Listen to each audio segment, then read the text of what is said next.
We're live. Talk. They can't see you like... Shut up! Do you want me to say something? Come on! Hi, this is Master Fija. Nova's also here. Today we want to talk to you guys about cards. About this card right here. That one specifically. How do you guys feel about pink? Oh geez, not that card. Oh, well that's ruined. So Frayla. I think this is like the third time I'm doing a deck build. Other than Gil Alhamat, and this is kind of funny because like when the lore came out, she was like supposed to be like Gil's first love. She's probably one of my most frequented deck builds. Her, Rhea, which actually is another one of Gil's girlfriends. Wow, this is weird. I think I might have a problem. So I like Gil and all of his posse.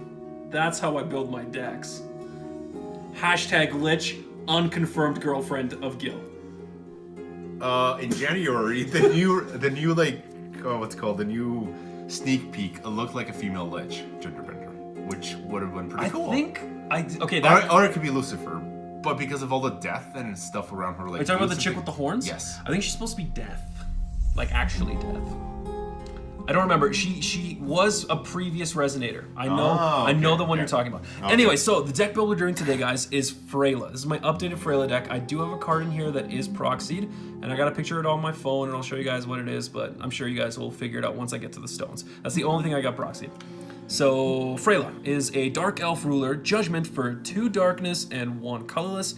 Energize, obviously she was, you know, after Lapis Cluster.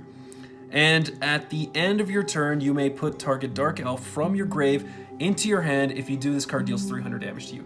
That is going to be a super important mechanic, and I think that this card is going to see a lot more play now, more so than before, because of the existence of Lucifer and his crazy amounts of discard. Yeah. Because essentially, with Lucifer, and what's that one fallen angel that like you can play it if your opponent has less than 2 cards in hand? Azazel. Yeah? Azazel, yeah. Okay, so Azazel, when she hits the field, or like to play her, she becomes a 2-drop instead of a 4-drop if your opponent has 2 or less cards or something like that. I think Nova's going to fish out the card, so I'm not wrong. So what Freyla's ruler side ability essentially allows you to do is to pretty much tutor cards, or tutor Resonators from your deck into your grave, from your grave into your hand, with another card I'll show you guys later, and keep your hand at a cost or an amount higher than 2 so that you can't cheaply summon Azazel to the field. So that's Freyla on her ruler side. On her J-ruler side, Freyla, the Revolutionist, is a 1,800 Dark Elf J-ruler. And when this card enters the field, target Dark Elf... Oh, okay, let's take a break from that. Okay, so Azazel, the Fallen Angel of Gloom, has the ability you may pay 2 less to play this card if your opponent has 1 or less cards in hand. Okay, so yeah, essentially on her ruler side, she keeps you ahead of the curve so that this bad boy doesn't hit the field as often as people like Teacher and Nova would like. So, that's an added bonus right there. That's why you come to our channel. You get all the good stuff. So she's got the ability, when this card enters the field, put target Dark Elf from your grave to the field. That's a combo that is going to be super pivotal. And the way that this deck is built, as the previous renditions of this deck, you're pretty much winning. You're winning in one major like attack. You're gonna be chipping your opponent for the setup until around like turn 4 or 5, and then turn 4 or 5 you're gonna swing to win. Then she's got the ability, when this card attacks another target Dark Elf you control, gains +4/+4 and swiftness until the end of turn. And she's got 2 activate abilities. For 1 fire, this card gains swiftness until the end of turn. And for 1 fire and darkness, this card deals 100 damage multiplied by the number of Dark Elves you control to your opponent. Now, since it doesn't specify Resonators, if you do her second activate ability, you're always guaranteed at least 100 damage to your opponent, because she is a Dark Elf herself. So, you know what? I'm actually going to start with the stones on this one. It's a little unconventional, I know. But it works really well with explaining how the new stones work well with her activate ability. Now, the 2 stones that I'm talking about, and I run 2 of them, are the new Magic Stone of Dueling. And here's one in absolutely gorgeous full art. So it's got tap, produce 1 red, or tap, produce 2 red, spend this will only to play activate abilities of J rulers you control. Now, I know that this is meant to be used for ISIS, but I don't support ISIS, as no one should. Hey, it's the god of something. In Okay, whatever. I don't support the Egyptian god of whatever. So, what you want to do is when you get to turn 4 or 5, when you get her to her J ruler side, you tap one of these stones to produce 2 red, so you can do both of her activate abilities. You can do her 1 for 1 red to give her swiftness, and 1, and then a darkness you have open to do 100 damage to your opponent. Do her. Nova. Nova. Sorry. So Yes. now we know what Yes. Master Feature has a problem with. Yes. I have a problem. So I run 2 magic stones of dueling. I run 4 stone from the Dark Castle. These are the promos. I actually don't like the promos as much as I like the I'll trade originals. you. Wait, I think you have the promos. Sorry. You don't have the originals. Yeah. So I run 4. They tap for dark and they give you mystery counters. And then I have 3, and these are the cards that are proxies. I run 3 of this card, the Null Magic Stone, which is produce 1 darkness or tap produce 1 red. This card deals 200 damage to you, and then Null, tap banish this card, produce 1 fire and 1 darkness. And the 3 that I have proxied are these ones right here. Before, I just used to run 2 basic darkness stones and then 1 more of the magic stone of dueling. Oh, whoop, just kidding. I used to run 3 basic stones and 1 extra magic stone of dueling. But the problem was that I would start games where I would get literally 3 magic stones of duelings in a row, and then I'd just get absolutely just destroyed. So, those are the stones. Pretty easy. Nothing fancy, but the new Magic Stone of Dueling does work really well with this ruler. Okay, getting into the 1-drops of the deck. I run 4 of the super underappreciated Resonator Shade Assassin, which is a 1 darkness for 2/2 Dark Elf. Shade Assassin is phenomenal. It kind of sucks in other decks other than this one, but it's still okay. Hey, she's still a good ruler, so... No, she's a great ruler. Yeah. Especially with Shade Assassin. So, Shade Assassin has, whenever this card deals damage to a Resonator, destroy that Resonator. So it's like Bane, but it doesn't work on Jays. And this card gains swiftness as long as you control a Dark Elf. If you're running it in a Freyla deck, you always have a Dark Elf. So this thing always has swiftness, no matter what, because she's a Dark Elf on both sides of her card. So I run 4 Shade Assassins. And this card, I'm going to skip ahead a little bit here, actually works really well with another card. And I've had a couple of my buddies at the shop actually give me a lot of praise for this combo. It's not really anything fancy, but for some reason people don't think of it. I run 3 of the Chants Dino-Rush, and beautiful full art right there. What do you guys think? Look at that. Wow. Wow. Target J/Resonator, though they did errata it, so it's only Resonator to Resonator. So target Resonator you control deals damage equal to its attack to another target Resonator. So what's different from this card with Battle for Adoratica, which is an old card from Grim Cluster, is that the damage isn't exchanged, it's one direction. So Shade Assassin does damage to another Resonator, not back and forth. So when this thing does damage, it kills something. So you have a 2-drop kill spell. You have this thing kill something, and then later you can just swiftness and body into something else. So you can potentially kill 2 things. So I run 3 of that. I think one of the reasons why I love this deck so much is the swiftness. Yes. It's the swiftness. It's one of the few decks for darkness that has swiftness. Yes, and I'll get into more of the swiftness later. Another card that is just phenomenal and another gorgeous full art right there is the Dark Elf Gravekeeper. I run 4 of these bad girls. And actually, I think Shade Assassin is like the only dude in this deck. Everybody else is a chick. So Dark Elf Gravekeeper is a 1 darkness Dark Elf for 4/3.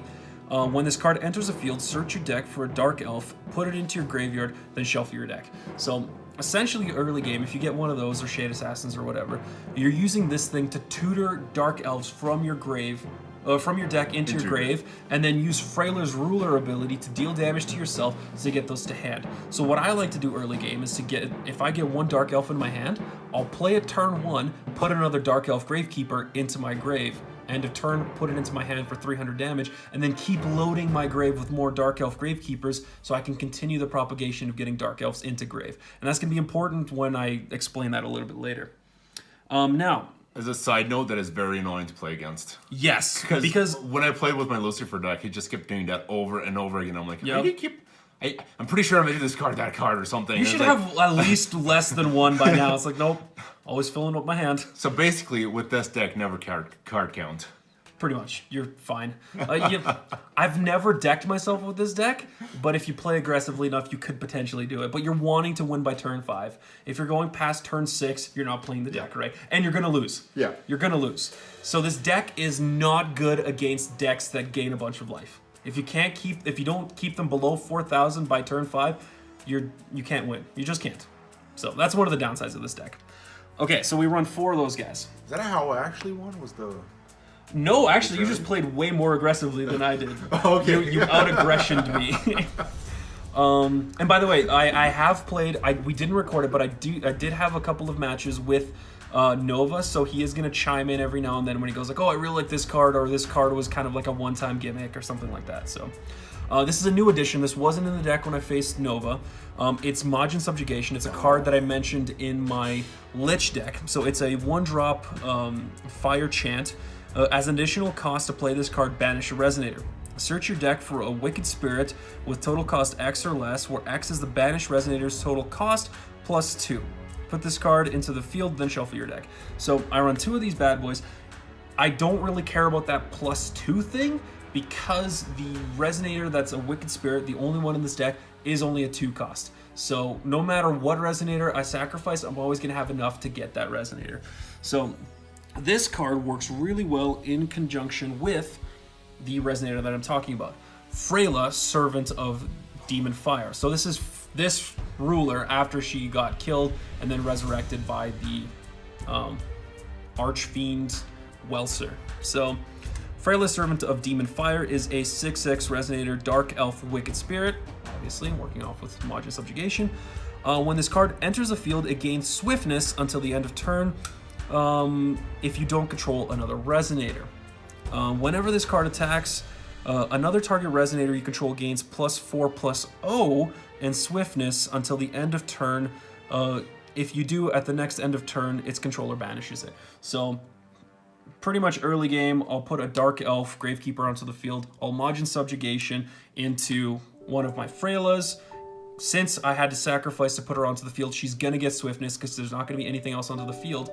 And then realistically, if I wanted to get like a crazy combo, and Dayman's done this a bunch to me back when he had his Welser deck, I could do another Majin Subjugation, kill that one, grab another Freyla, she's got swiftness, and then I've hit you for a total of 12. So...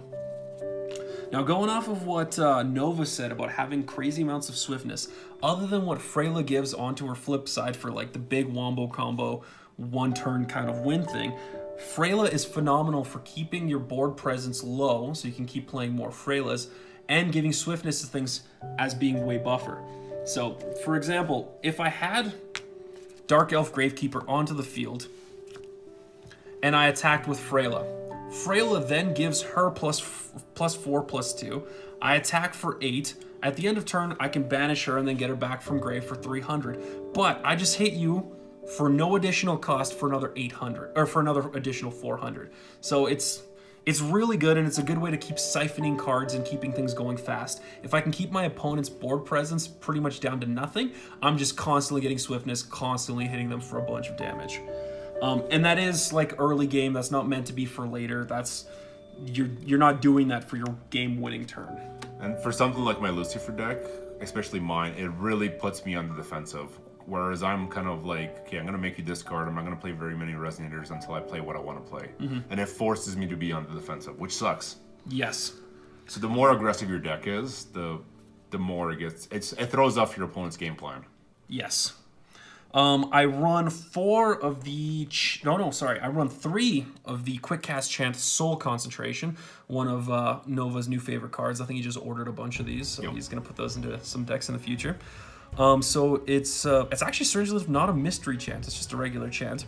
With choose one, put 3 mystery counters onto your J/ruler, or put 2 1/1 counters onto target J/ruler or J/resonator you control. Now, I actually use both abilities. Because the only production of mystery counters in this deck are this and the 4 stones. I need those mystery counters, and I need these way more than I need in my Lich deck and my Lucifer deck. Those ones don't need that much. This one needs a lot, and you'll see in the next card. You don't have time reversal. I don't have time reversal. So that's why. That's right. And on top of that, the 1/1 counters are actually phenomenal on the next card I'm going to show you guys.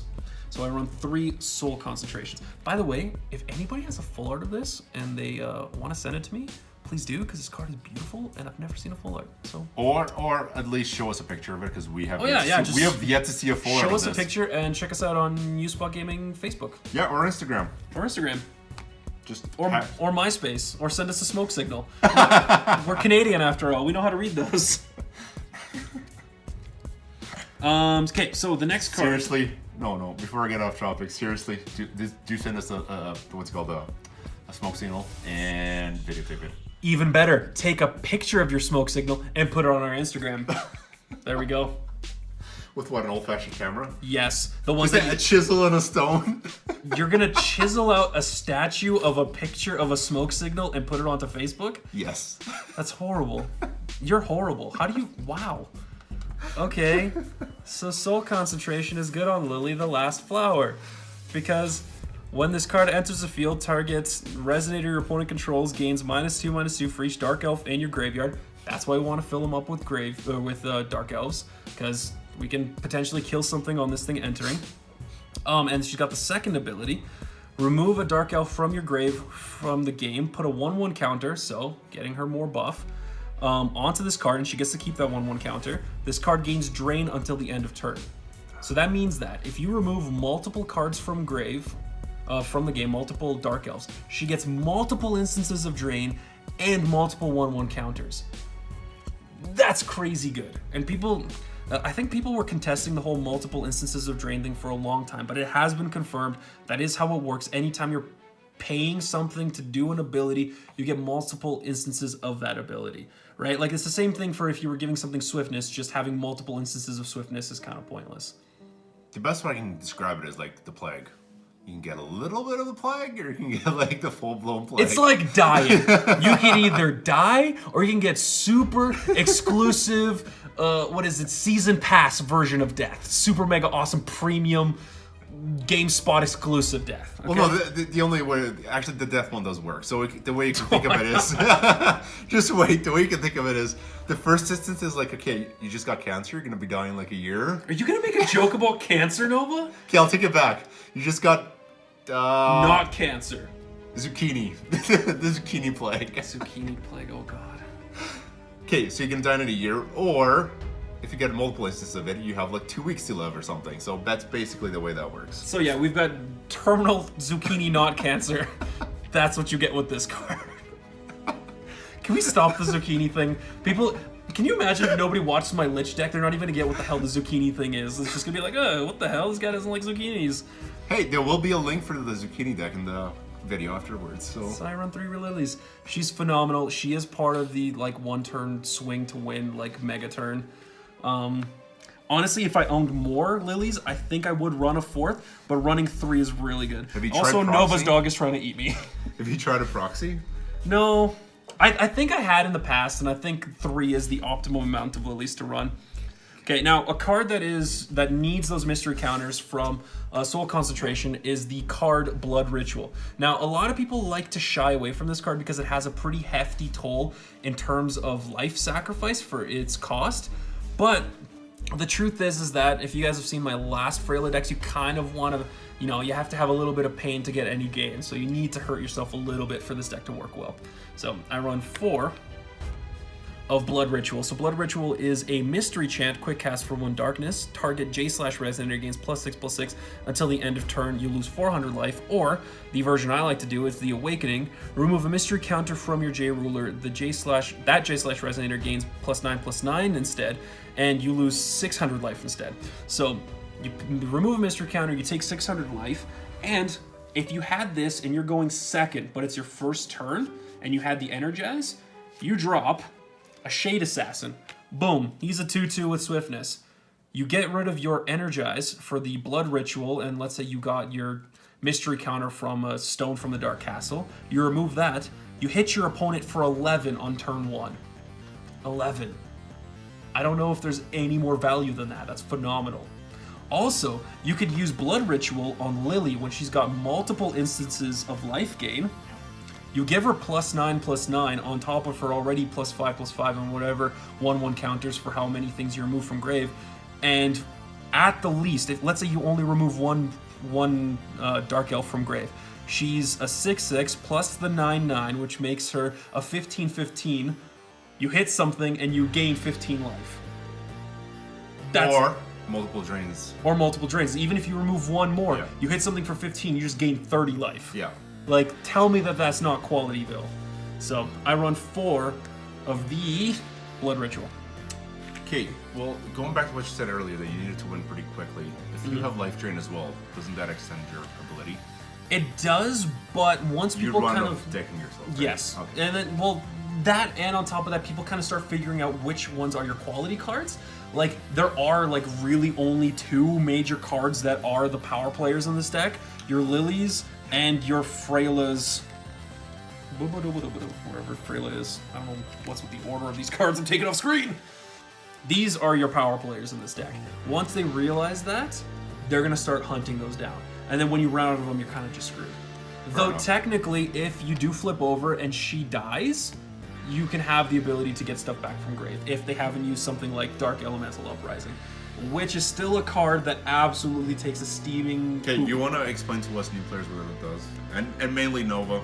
Yes, well actually it's a card that you were excited about. So Dark Elemental Uprising, it's a card that came out in Rhea Cluster. It's a 1-drop, I don't remember its quick cast, but it's a 1-drop darkness spell.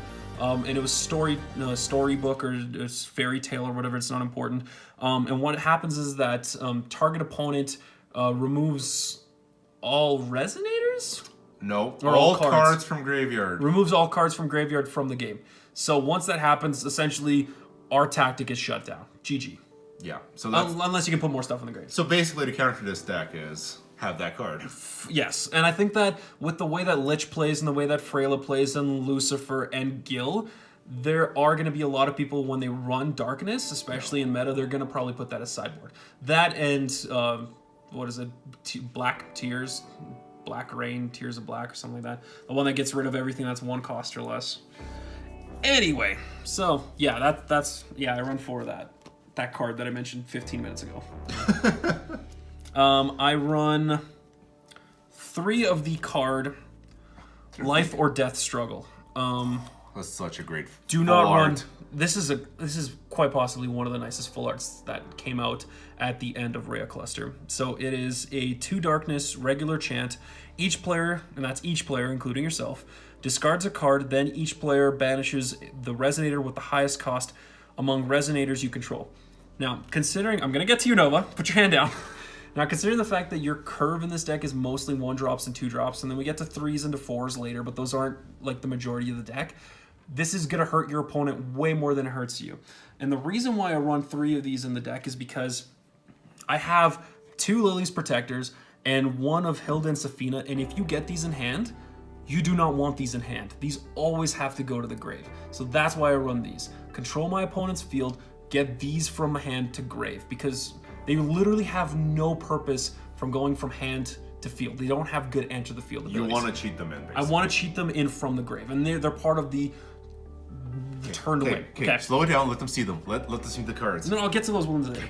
Okay, so what did you want, Nova? Nothing. That's it. You're just like flinging all over the place. Okay, so I run 3 of the Life or Death Struggle, which again is a really gorgeous full art.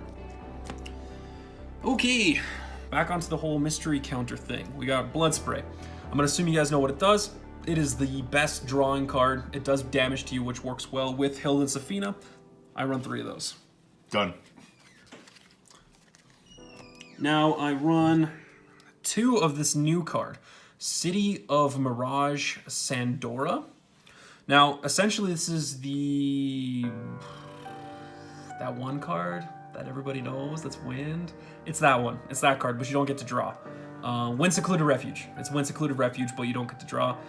When a J/Resonator you control is targeted by a chance spell or ability your opponent controls, you may banish this card. If you do, cancel that chance spell or ability. So essentially, it's a counter that's already on the field. It sucks that you don't get to draw from it because it is a shittier version of Wind Secluded Refuge, but it's important It sits in the because field as a counter. I don't want people to just drop that 3-drop Divinity card. Yeah. That just kills my J ruler because I need it for the 1-turn win. So I have these on the field at some point during the match. I run 2 of those. As I mentioned earlier, you want to be doing some chip damage along the way. So I run 3 of the Scalding Breath and another beautiful full art. It is 2 Divinity, but we're not running it from a Divinity deck, so we're okay. For 1 Fire and 1 Colorless, you pay 2 more to play this card from your Rune area. This card deals 700 damage to target player or J/Resonator. So it's 2 to do 700 to your opponent. You're not usually going to use it against Resonators because you've got other ways to kill stuff. No, I agree. It's just a burn card. Yeah, so 3 of those. Fantastic burn card. Okay, here we go. This is the jinky kind of dinky parts. I run 2 of a Lily's Protector. It is a 3-drop, 1 darkness, and 2 colorless Dark Elf Resonator for 7/7. It's not that good. It's actually a really bad card, unless we play it the way that we do. When this card in your graveyard is removed from the game, target Dark Elf gains barrier until the end of turn. Now, I wonder, how do I remove this from my grave, you say, Master Fija? Well, if you're paying attention... Lily. Welcome to ruler school. Welcome to... No, we don't do that here. Sunday school? Yes, sure. User school. We'll teach you how to use. So, if you get her into the grave, either by... That sounds so bad. Don't quote me on that. If you either get that from hand to grave with the Struggle of Life and Death, or you use your Dark Elf Gravekeepers to put into grave, essentially you're going to be sacking this to give Lily barrier because, again, once people realize what she does, people are going to want to kill her really bad. So you want to hold on to this. You don't want to sack it early. Give her barrier, give her another +1/+1, and another instance of drain. So that's why I run 2 of these. I used to run 1, but 2 is better. So more consistent. More consistent, exactly. It gives you more instances of barrier. And then the final card in the deck is the strongest Resonator, but it has a huge cost, which is a 4 solid darkness, 10/10 Dark Elf Zombie, Hilda and Saffina. When this card enters the field, you lose 1,000 life. When this card leaves the field, you gain that 1,000 life back. This card gains swiftness, flying, and first strike as long as your life is 1,000 or less. So your ideal field when you flip over Freyla is you've already got a Lily on the field.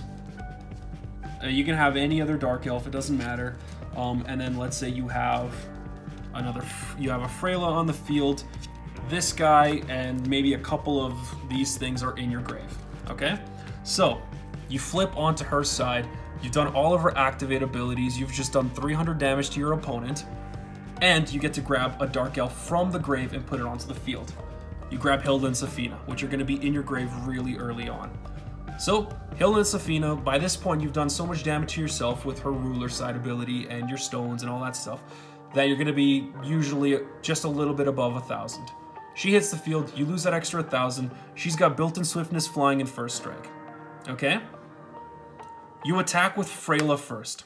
Freyla gives something else +4/+4 in swiftness when it attacks. Let's say you give it to Lily. You remove 2 of Lily's protectors from grave. You give her 2 instances of drain, 2 1/1 counters, 2 instances of drain, or 2 instances of barrier, whatever. She just became a 7/7 with double drain. You give her +4/+4 from this, which makes her an 11/11 with 2 times drain. And then you attack with Freyla next.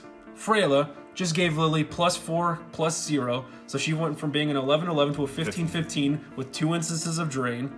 You attack with Hilda and Saffina. They've got flying, swiftness, first strike, whatever. So you've hit him for 10, you've hit him for another 10, you've hit him for 6, and you're about to hit him for 15 with 2 instances of life gain. If you gave the +4/+0 instead of, let's say, to Lily, you gave it to Hilda and Saffina, at the end of turn, this thing dies. This hits the grave, you just gained your 1,000 back, and instead of her getting +4, she's an 11/11. You gain 22 from her, you gain your 10 back from this, and you pretty much just turned the entire game around, and you might have just swung to 1 to win. Swung to win. Swung to 1. Hashtag swung to 1. So, yeah, I already did the stones. This is the deck, guys. I love Freyla. I think Freyla is a super underused ruler. Gotta see this card. I love this card, and I have ideas for something else. And I think it's super unutilized. And I say this every time I build a Freyla deck, I'm like, guys, build a Freyla deck. Trust me, you won't regret it. It's a great card. Yes. Thumbs up.